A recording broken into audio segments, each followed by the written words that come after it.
Welcome everybody to the Veterans for Standing Rock press conference. I'm Kenny Nagy.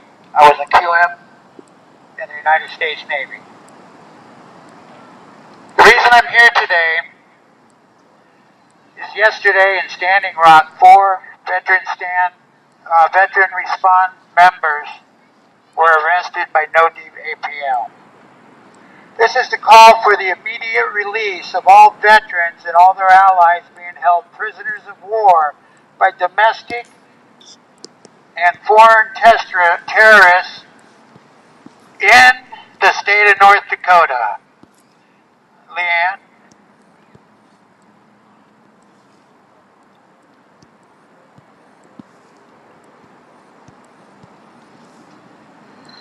I'm a Marine Corps veteran, and just like all veterans, we were all to take an oath upon enlistment. And the first part of that states, I do solemnly swear to support and defend the Constitution of the United States against all enemies, foreign and domestic.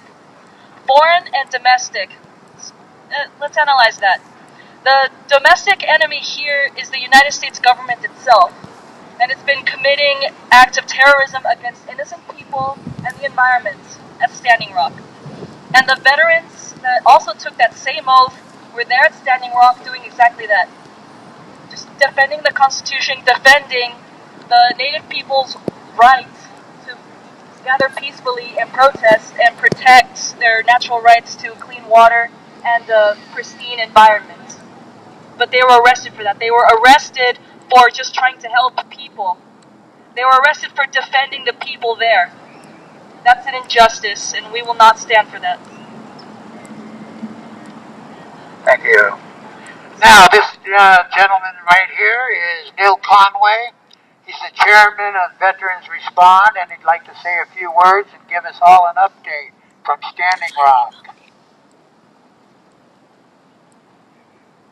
First, I'd like to say that I really appreciate everyone's attention. One of the things that's most important is that the messages get out. One of the things that we've seen since December. Sorry. You wouldn't believe I'm a technology guy. But one of the things that we've seen, especially since December, is there has been a limit on the amount of recording and free speech. Actually, I have a pretty big voice, and I don't mind using it. Now, the challenges that we've seen is there have been limits on the amount of press that have been allowed into various areas, not based on the safety of the officers, which everyone needs to respect, but there's been a limited message and a limited scope on the information that's been shared.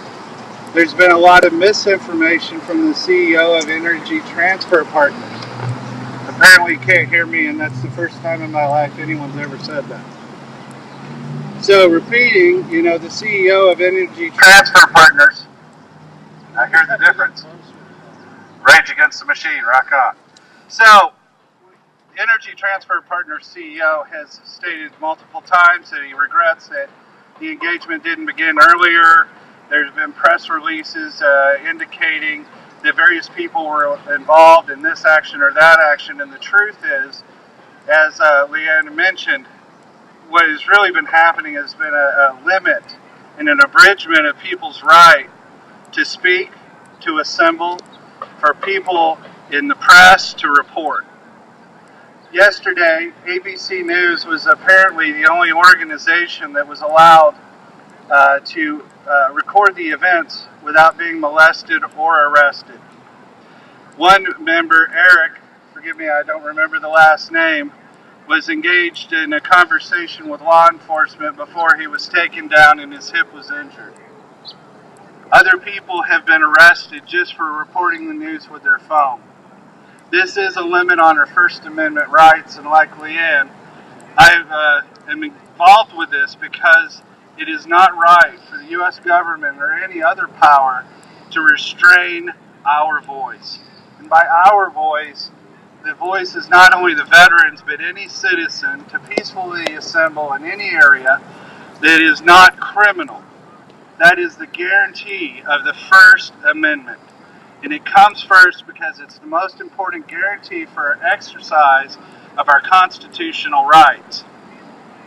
4 members of our team were arrested yesterday. One of those members, a decorated Marine, he was standing by protecting a woman who presented no resistance.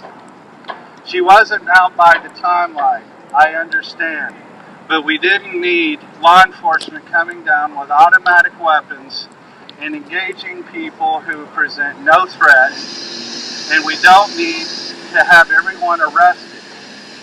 Second, an ally of ours, a native ally, was also arrested and she had minor injuries.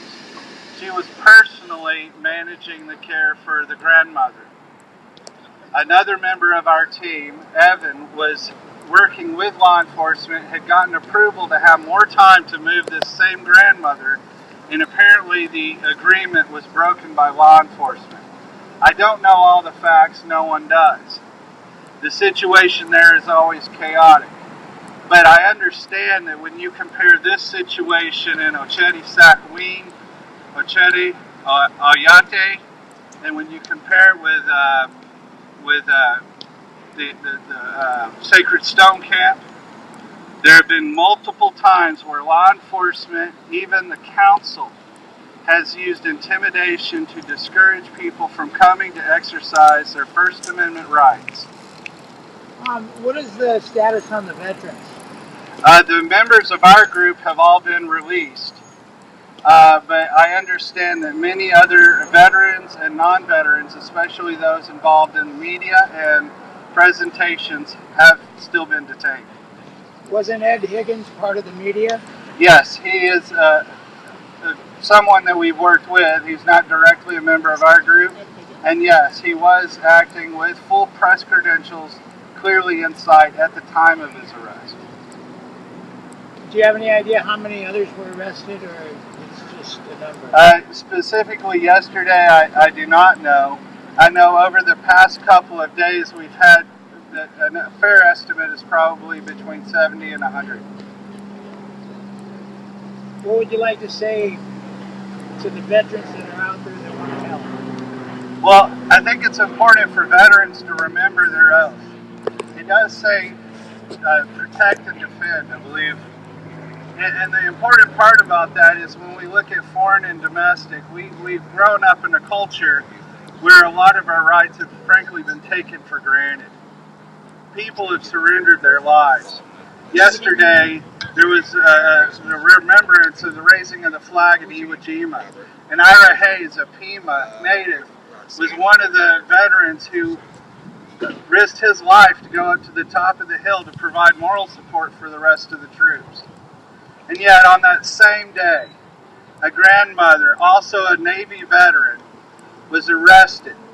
It's a poignant example of how when the government feels that they need something, they take it.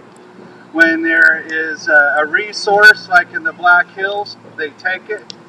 In Oak Flat, there's the uranium mines being sold to a foreign corporation, they take it. They say they deny the value of anyone else's heritage. And yet if we were even to propose that there was a pipeline to go underneath the Alamo, it wouldn't happen. Specifically with DAPL, the original route was north of Bismarck and the concern was the safety. But as soon as it went south of Bismarck, it got a lot safer. And so I want all the veterans to exercise their right and to start communicating peacefully. Peacefully standing, this is the only way that things are going to change. If we use violence, you can be sure that any administration will curtail our ability to speak. I hear there's already veterans at Oak Flat. Yes, a member of our group is at Oak Flat. We're planning for our presence there to be for the duration. Our team is going to maintain a presence at the Sacred Stone Camp. We're invited by the property owners and are maintaining treatment and feeding or housing and food facilities for the veterans that are there. and additionally everyone else. We're an apolitical group. This again goes back to our oath of enlistment that we took to support and defend the Constitution. This is not a Republican issue. This is not a Democratic issue. This is not a liberal issue. I'm not a snowflake. I've never protested. But I swore an oath on my life that I would support and defend the Constitution and every citizen's right to have that right. That's right. Robert has a few words to say.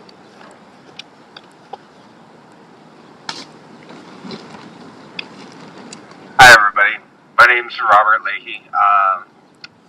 What can people do to get involved? We've got a lot of stuff we gotta do. We gotta make change.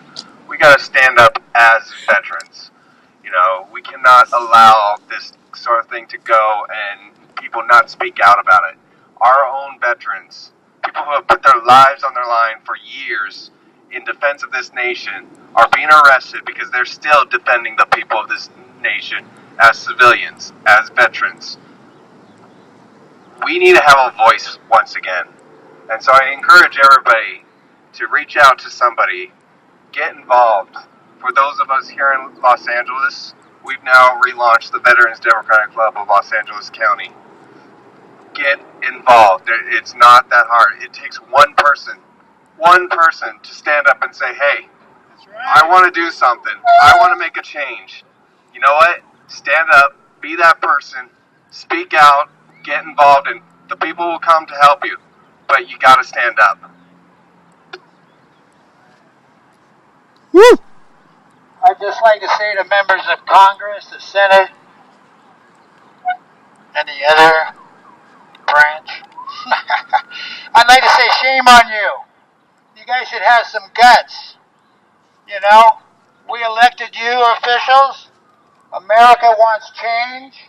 You guys are not giving us change. You guys are just, eating up the American soil with oil, eating it up alive.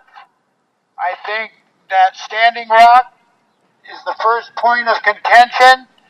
We will stand for the people, and we will not let up until we all go to clean energy and Congress understands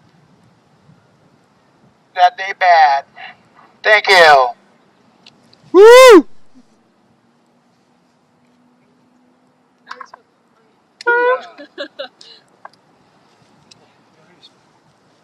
Make sure you guys hit save. So, when you go to post. what